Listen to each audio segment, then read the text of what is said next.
Legions of soldiers aligned the trails leading up to one place, the Washington Spring, one of the main encampments of the Continental Army. Thirsty and hungry, these men sought the spring's fresh water. 14,000 soldiers lined up at the Kindermac Ridge, resting, waiting for the battles that would come. New Jersey was a large battleground for the Revolutionary War, with the British and the American colonists bashing heads together to find a foothold in the war.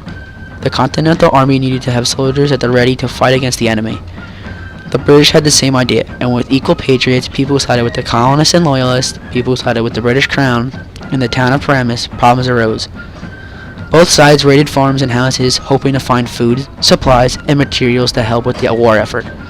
Almost all of the raids forced on and left the houses with nothing. One of the places raided was the Washington Spring, where the Continental Army encamped and rested from September 4th to September 20th, 1780, waiting for the French army to plan to draw the British out of New York City. Over 14,000 soldiers were in the area, some even reaching what is now Kindermac Ridge. With this 16-day rest stop, some soldiers decided to forage for food with the limited supplies of the Continental Army waning. One of the first men who stayed here is none other than the first President George Washington, who was then the general of the Continental Army and gave the name to the spring after drinking from it on September 30th, 1780. Another man associated with the spring and the soldiers around it was Hendrik Banta, who had his mill located near the Army's encampment. Hendrik Banta also was elected to be a member of the York and Berkeley Company's militias in order to assist Washington at the Siege of Boston in July 1774. To help support the troops, he provided a barrel of cider to the Continental troops with the help from his son, Cornelius Banta.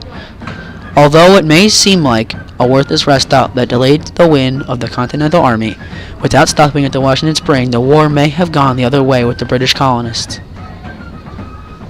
One of the main reasons was the French army to help assist the colonists. The French were an important asset to the Continental troops, adding troops to a small army compared to the legions of British troops and ships to a poor Continental navy.